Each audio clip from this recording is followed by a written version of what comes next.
Welcome to the Fast Leader Podcast, where we uncover the leadership life hacks that help you to experience breakout performance faster and rocket to success. And now, here's your host, customer and employee engagement expert and certified emotional intelligence practitioner, Jim Rimbach. Call Center Coach develops and unites the next generation of call center leaders. Through our e-learning and community, individuals gain knowledge and skills in the 6 core competencies that is the blueprint that develops high-performing call center leaders. Successful supervisors do not just happen. So go to callcentercoach.com to learn more about enrollment and download your copy of the Supervisor Success Path ebook now. Okay, Fast Leader Legion, today I'm excited because we're going to have somebody on the show today who's going to give us some practical tools to help us with our customer-centric innovation. Dennis Geelen grew up in rural Ontario as the youngest of 3 boys and his parents, who were hard-working, honest people. Before retiring, his mother was a lifelong school teacher and his father worked in management in the agricultural service and supply industry. Growing up, Dennis loved to play sports, mostly baseball and, of course, hockey, being from Canada. As the youngest of 3 boys, it meant he had to work extra hard to keep up with his older brothers, Jim and Dave. Early in his career, fresh out of school with his computer science degree, Dennis started out working in the software development world, working for both major corporations as well as startups. Throughout his career, that gave him tremendous exposure to both best practices as well as innovative thinking. Dennis would eventually move into senior management roles where he honed his project management and strategic thinking skills. It was while in the position of Director of R&D and Professional Services at OpenText that he began to understand the need to combine a healthy balance of customer centricity and innovation in order to create a foundation for long-term business success. This would eventually become the backbone of the services he would provide through his company Zero In, and the inspiration behind the best-selling book, The Zero In Formula. Zero In's mission is to help as many businesses become more customer-centric and innovative as possible, regardless of company size or the industry they operate in, whether through consulting engagements, workshops, speaking engagements, or the book. Dennis hopes to leave an impact by setting thousands of businesses up for long-term success. Geelen currently resides in the small town of Lindsay, Ontario, along with his wife, Cindy, with 3 kids, cats, and 1 dog. Dennis Geelen, are you ready to help us get over the hump? You bet. Now, I've given my Legion a little bit about you, but if you could, let us know what you're going to help us solve today and how that affects the customer experience. Yeah, well, today we're going to be diving into customer-centric innovation. First of all, what the heck is that? Why is it important? And then how does that improve your customer experience? So hopefully we'll be able to dive into quite a bit of that today on the podcast. Well, and you have several models and frameworks and multiple tools and methods in order to help an organization go through that transformation. And one of the things that you had talked about is that 75% of businesses fail, and that there's a lot of questions as to why that happens. And then you have a customer-centric innovation formula that is the answer for that. So if you could, yeah, what CCI is. Yeah, like you said, I've got lots of formulas and graphs and stuff in the book. I think really what it means is I've got a lot of opinions. But in my opinion, the reason, or the 2 reasons, that 75% of businesses don't make it past the year 15 is because of 2 major challenges or mistakes or temptations maybe that they fall into. One, they're too inward focused. So let's focus on ourselves, our product, our processes, our quarterly revenue, and those things are important. But if that's your main focus, you've got a problem. So that's issue number 1. The other major issue or challenge that I see is that they're too stubborn, right? Too stuck in their ways. This is the way we've always done it. If it's not broken, don't fix it. So the antidote to those 2 challenges is, instead of being so inward focused, make sure you're as outward focused, as customer centric as possible. And then instead of being so stuck in your ways and complacent and no, this is how we do it, be as innovative as possible. So you put those 2 together, you have customer-centric innovation, which I believe needs to be the foundation of any business in order to survive long-term. As you're talking, Dennis, I start thinking about, pre-COVID and post-COVID. So in other words, I've heard a lot of organizations say, well, we were thinking about doing this. And then when the whole COVID thing hit, we were forced into doing that. And so when I think about stubbornness and when I think about inward focus, I mean, we're talking about behavior change and that we have to force, unfortunately, sometimes people to do or take a very different direction. So how often do people just willingly say, okay, we're going to be less stubborn and we're going to be less inward focused, and we need to use these systems and formulas in order to make that happen? I think by nature, none of us do. Human nature is to get into our comfort zones, get into our routines, get into, this is how we do it. So that's why I believe it's so important that you have to build the foundation of your business on being the opposite. How do we intentionally put principles and practices in place to not allow us to go down that road? Because that's where we are all headed eventually, right? We find a comfort zone. So let's be intentional to build our business model around making sure that we are intentionally customer-centric and innovative. Okay, so then, all right, so let me flesh this out. So is what you're saying that really what we're talking about is helping the growing organization not start implementing those bad behaviors? Or are you talking about taking a legacy organization, transforming and getting rid of the bad behavior? I would say both. It's much easier to do it from the beginning, obviously, to form the good habits. It's much harder once you've had 10, 15 years of bad habits to transform. But like you were saying a minute ago, a bunch of organizations found during COVID, they have to. So the ones that were already built that way were probably the ones that you're seeing thriving through COVID. They were already built to adjust. They are already in tune with, okay, the customer habits are changing. We change with it. Okay, we need to be flexible. Well, we're already innovative. No problem. We already have a bunch of ideas in our back pocket. So the ones that were forced to change probably all of a sudden fell 3-6 months behind if they survived at all, right? I mean, that makes sense. So then I have to ask the question, do you suspect that because of, having to go through that transition and I was forced to change my business, that it's going to be easier for organizations to transform where they need to? Like, okay, well, we did it once, we've gotten over that. We did get over that hump. So then do it again. I think if you look at the word transform itself, that implies that you were something, now you have to be something different. If you are one of those organizations that's been around for 10, 15 years and you're not customer-centric and you're not innovative, I would argue then you need to transform yourself to become customer-centric and innovative, whatever that looks like. If you already are customer-centric and innovative, the way you do business might change, but you're not transforming your company. You're already there. You're already a customer-centric, innovative company. You're just being intentional to stay up on things and be ahead of the curve. Okay, so then that leads me to think that, of course, they're different organizations. They have different, opportunities. They have different constraints.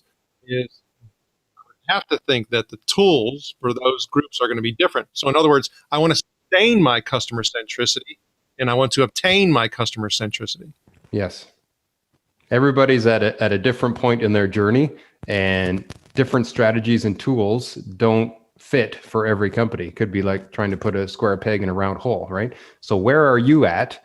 What are you doing well? How customer-centric are you? And what do you need to do to continue to be more customer-centric? That could look very different for company A than company B, right?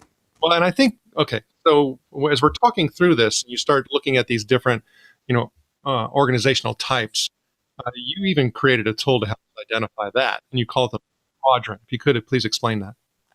Yeah, I believe that if you look at these two things, customer centricity and innovation, and if you subscribe to my theory that long-term successful organizations have a healthy combination of both of those things, and I believe that's true. If you look at any company that has thrived long-term over time, if you dissect them, you'll probably see, wow, they are extremely customer-centric and innovative at the core.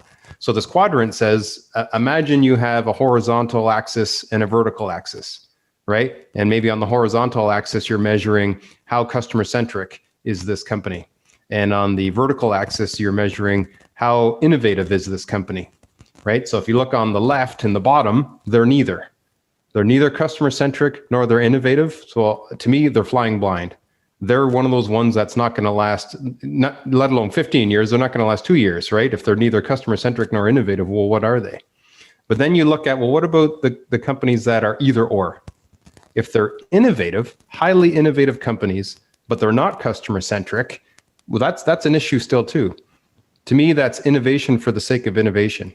You could be flexible, you could be nimble, you could be creative, you could be coming up with all kinds of cool and neat ideas, but if they're not customer-centric ideas, if they're not built on solving a problem and a need that's out there, if you don't understand who your customers are and why they buy things and their buying habits and your target demographics, well, good luck selling any of this stuff. It might be cool, but it's probably, if it even sells at all, going to be just a fad because people don't need that stuff long term, right? So that's the innovation for the innovation for the sake of innovation quadrant. And then you've got these businesses that are highly customer centric, right? They know their customers. They have great customer service, right? They know their customers by name. Everybody loves doing business with this company, but they're not innovative, right? They do things the way they do things. And this is the way we've always done it. And this is our recipe for success. And if it's not broken, don't fix it. And why do we need to have new ideas? It's always worked for us, right? If that's the mentality there, eventually that customer-centric company is going to lose their customers to somebody who finds a new, better, more creative or innovative way of doing things. It's just, that's what's going to happen over time. But a lot of those companies, I think, fall into that quadrant because, hey, we found success here and it works. And it's worked for 5 years or 10 years. But if you look back in history, any sector, any industry is eventually ripe for disruption. So you fall into that customer-centric quadrant only, you are setting yourself up for, at some point, somebody's going to come along and steal our customers.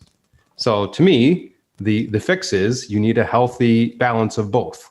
We are customer-centric and innovative, and we are intentional about those two things. Okay, so what I heard you say is that customer service is a slow road to death. Eventually, yes. I mean, if that's your only focus, eventually you are going to get disrupted, right? It's a great thing and people love good customer service companies, but somebody's going to find a new and better way of serving them eventually. It does make sense. It's harsh to hear and it's harsh to, yes. but it is a reality because things do shift, things do change. And just because I'm only focused on service and I've been doing it that well for a very long time, doesn't mean that I'll be around forever. And I think when you look at the studies associated with organizations, and they even say this about civilizations, that they're built to go extinct. And it's like, well, if you look at the S&P 500 in 1970 versus today, how many of those companies are left, right? Yes.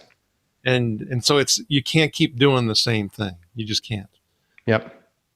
So I get that. Even like I said, even though it's not nice to hear, because you think, oh, customer service will kill you. Well, yes and no. I mean, and so the quadrant really helps bring that to light. Yeah. I think, and this would apply for even those customer service organizations. You talk about finding the ideal client, the ideal customer, and there's that because I think there's a whole lot of less effort on both sides that has to take place. You also get an opportunity for more referrals to come out as a result of that. Talk about building a customer, building that ultimate customer experience by using a house. What kind of house do we need to use? Right. So in the book, I refer to it as the CX house or the customer experience house. And really it's because I believe there's a foundation, there's some pillars or walls, and then your customer experience just kind of lays on top of that. So I can walk you through this quickly, but I believe the foundation that has to be there. You cannot have a great customer experience if you don't have this foundation already. And that is speed and accuracy, right? If you are not efficient with processing your customer transactions in a timely manner, good luck having a great customer experience, right? If you're not accurate in your transactions, good luck having a great customer experience. So that is there just as your foundation. right? And if you do that and you do that well, that's expected. You haven't delivered a great customer experience yet just by doing things efficiently and accurately. That's expected. So that's the foundation that has to be there. No, don't focus on all the bells and whistles if you have problems with speed and accuracy. But if you've got that down, your foundation is laid. Now you've got 3 pillars that you really have to concentrate on to build this amazing customer experience. And I call it, the acronym would be SPA, S-P-A. So S would be your services, P would be your products, and A would be your atmosphere. How do you make sure that each of those resonate with your ideal customer? Your services, your products, and your atmosphere resonates. So obviously the key to that there is finding out who your ideal customer is first. So that's why that's so important. Who is my ideal customer? And for me, it resonates with them and they're valuable to me as an organization. Now, how do I design my services, products, and atmosphere to resonate with those people? Well, and I think it's important to note that, atmosphere is also virtual, right? Yes. A lot of us may think that is, some internal brick and mortar type of situation. And we talk about, right. It can be, but it doesn't have to be. Exactly. And that's where I think your frameworks and principles and theories, and actually they're validated with a lot of case studies that are in the book, are really a scenario that it can be applied regardless of the industry and regardless, of geographic location. Yeah. I think customer-centric innovation is industry agnostic. It's just any business, doesn't matter whether you're small business, large business, a church, a school, a not-for-profit, like whatever you do, building your foundation on being customer-centric and innovative is going to be a great foundation to set you up for success. So with that, talking specifically about innovation, you had mentioned that there's 5 principles of innovation that organizations need to be able to implement. Those 5 principles are to understand your customers, question your assumptions and biases, implement diversity and inclusion, be agile and develop prototypes, pilots, and MVPs, which is minimum viable products, get feedback, and learn fast. So for me, when I look at this, people would say it was common sense. So easy, done, boom, we're there. Mm-hmm. No. If it was easily implemented, everybody would do it. And of course, it sounds good on paper. Sure, yeah, we'll do all those things. Well, how do you intentionally design your organization so that you are doing those things? That's where it becomes a little trickier. And that's where people usually need help. Okay, so talking about the need help, and I think about those 5 areas, I start coming to think that there's an issue with the knowledge that we have about our organization and our competition. And I think you and I even had this kind of conversation about having that different set of eyes, right? If I think about these 5 areas of innovation, where do you often find people are, really struggling in regards to their own self-assessment? It's like, yeah, you are. However, that's not the case. Yep. It's funny because as you mentioned, I've got this assessment tool that I use, and I encourage any business to fill it out. It's free to do it on my Zero In website, but it's mandatory if you're going to work with me, because I want you to do a self-assessment of your organization, and as many people fill it out as possible so you get a little more objective view. If it's just the senior leader himself or herself filling it out, pretty biased. If it's just the leadership team, still pretty biased. Let's get 10, 15, 20 people filling out this assessment, and let's really see what people think. But what I typically find is people generally do agree at the end, yes, these are our strengths, and yes, these are our areas of opportunity. But a lot of times they do surprise themselves just by the way I ask the questions in the assessment. We weren't even sure we should be doing that. What does that look like? And then they obviously come to the realization themselves, we need help implementing this. So as you're saying that, oftentimes I would struggle with those word assessments when the 2 words seem quite the same, and you can't like wait a minute, which one? What did that mean? Yeah. Yeah, hopefully the way the assessment is designed, it's very specific. Do you do this in your company, or how well do you do this? And it could be, oh, we don't do that at all. That's a very low score. Or yeah, we kind of do it, but not proactively. We kind of do it, by accident or when we think we need to. So Got it. So it's more behavior based. So what are you experiencing, and what are you doing? What are you not doing? Now, you actually break that down into a couple different sections or segments. What are those segments that it's broken down into? within the assessment, there's knowing your customers. How well do you know them? How well do you know who your ideal customer is? Do you have good innovation principles in place? Do you have good innovation practices in place?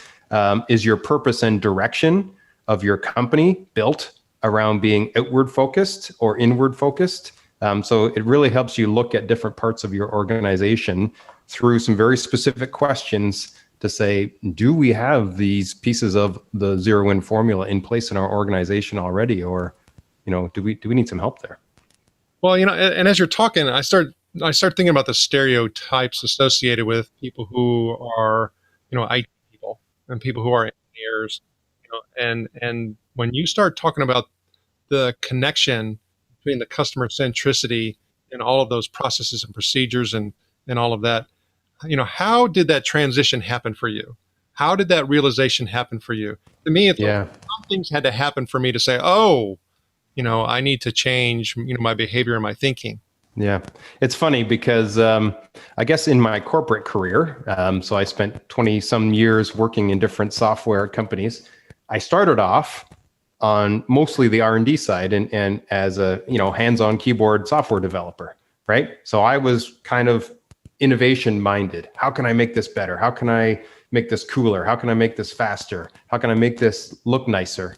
No real exposure to the customer, but it's all from my own thinking. What do I think would be better?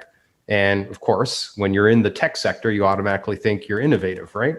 But that was where my brain was at. And then I took on a job at a startup company, still software, but I was now the director of professional services, working strictly with the customer.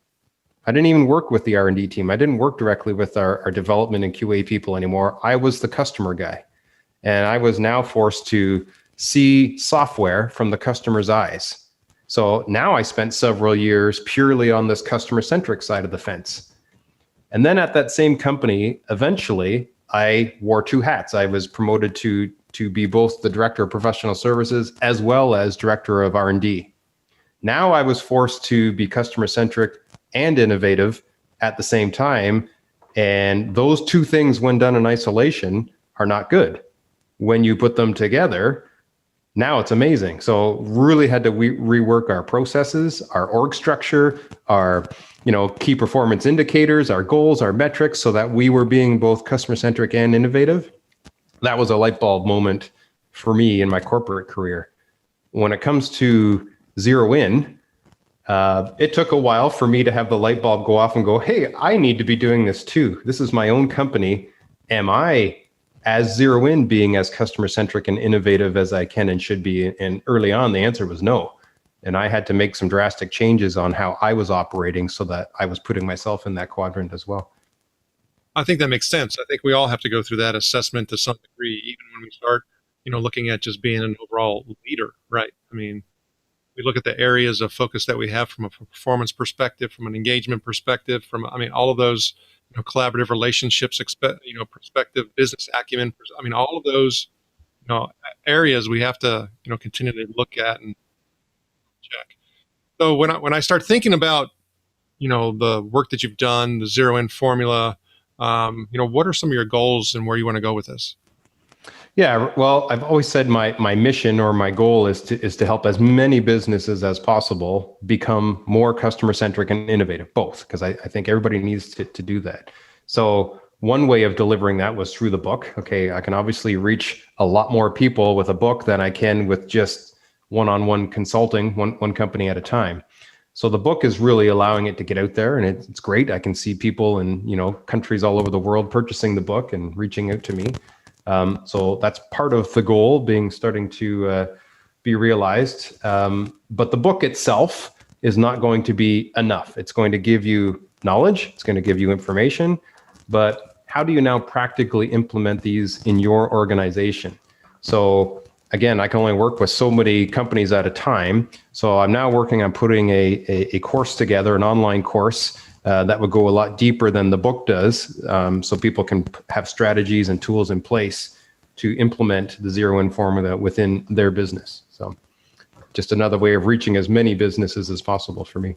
Well, and the Fast Leader Legion wishes you the very best. Now, before we move on, let's get a quick word from our sponsor. An Even Better Place to Work is an easy-to-use solution that gives you a continuous diagnostic on employee engagement along with integrated activities that will improve employee engagement and leadership skills in everyone. Using this award-winning solution is guaranteed to create motivated, productive, and loyal employees who have great work relationships with their colleagues and your customers. To learn more about An Even Better Place to Work, visit beyondmorale.com/better. Here we go, Fast Leader Legion. It's time for the Hump Day Hoedown.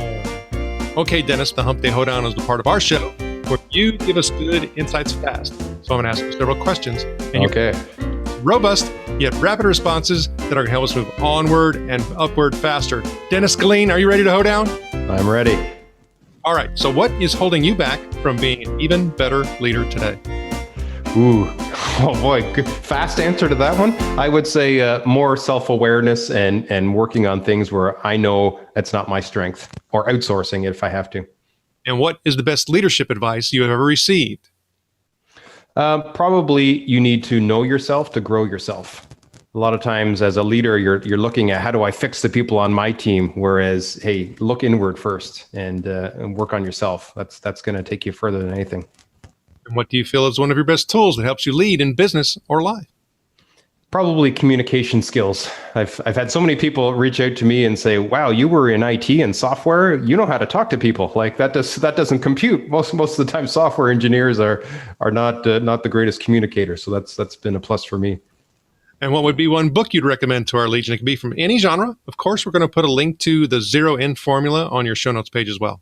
Yeah, I'm a big fan of Patrick Lencioni. And just how he talks about leadership and teamwork. So the one book I would say from him, I've read all of them, I think, The 5 Dysfunctions of a Team. That one, a lot of light bulb moments in that one for me. Okay, Fast Leader Legion, you can find links to that and other bonus information from today's show by going to fastleader.net/Dennis Geelen. Okay, Dennis, this is my last Hump Day Hoedown question. Imagine you were given the opportunity to go back to the age of 25. You can take the knowledge and skills that you have now back with you, but you can't take it all. You can only choose one. So what skill or piece of knowledge would you take back with you and why? Oh boy. One skill or knowledge. I would say to know that you don't have to follow the script that society has laid out for everybody. You know, you go to school, you get a job, you buy a house, you get married, you have kids, you work 9 to 5 for 40 years, and then you retire. That's kind of what's expected. Now that I'm 45, I realize it doesn't have to be like that. You can write a different script. And at 25, I wish I had the knowledge and the guts to do that. Dennis, I had fun with you today. Can you please share with the Fast Leader Legion how they can connect with you? Sure. Yeah. Probably the best way is through LinkedIn. I'm very active there. So you can find me on LinkedIn, follow me, connect with me. Or there's the Zero-In website, www.zero-in.ca. Dennis Geelen, thank you for sharing your knowledge and wisdom and helping us get over the hump. Thank you for joining me on the Fast Leader Show today. For recaps, links from every show, special offers, and access to download and subscribe, if you haven't already, head on over to fastleader.net so we can help you move onward and upward faster.